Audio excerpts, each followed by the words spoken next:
Hello everyone, আসসালামু আলাইকুম, welcome back to my channel. আমি মৌসুমি এসে বললাম আজকে একটা নতুন ভিডিও নিয়ে। আজকে আমি রান্না করছি, দেখেন ল্যাম্ব চপ রান্না করছি। এখানে হলো যে এটা ল্যাম্ব চপ, এটা হলো ল্যাম্ব চপ রান্না করছি।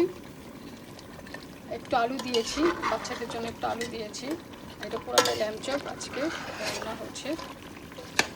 আর আমার হাজব্যান্ড বাংলাদেশ থেকে আসতেছে, তো ওর জন্য, বাচ্চাদের জন্য, ঘরে সবার জন্য রান্না করা হচ্ছে এগুলো ল্যাম্ব চপ। তারপরে এখানে হলো যে আছে আপনার বেগুন দিয়ে আলু দিয়ে রান্না করছি, আর ছোটো চিংড়ি দিয়ে রান্না করছি।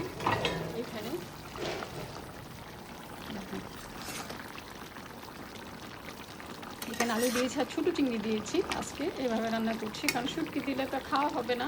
আমি শুটকি দিয়ে খুব পছন্দ করি, যদি শুটকি দিয়ে রান্না করতাম খুব ভালো লাগতো, তো শুটকি দিইনি। আর এখানে হলো যে শাক রান্না করছি। এখানে জানেন কী শাক আছে, এখানে হলো যে এটা হলো কচু শাক। আমি আগে সিদ্ধ করে রেখেছিলাম আমার গার্ডেনের, আর এটা হলো আমার গার্ডেনের কলমি শাক। দুইটা একসাথে দিয়ে রান্না করতেছি, দুইটা একসাথে রান্না করতেছি আজকে। তো তারপরে গরম গরম ভাত রান্না করব। এই হলো আজকে দুপুরের আয়োজন আমাদের খাবারের। বিদেশে বাড়িতে থেকে যা পারি, যতটুকু পারি সবসময় খাওয়ার চেষ্টা করি, রান্না করার চেষ্টা করি। আসলে এর থেকে বেশি আর কি। তারপর আলহামদুলিল্লাহ আমরা সব কিছু বিদেশে থেকে সব কিছু পাই, খেতে পাই।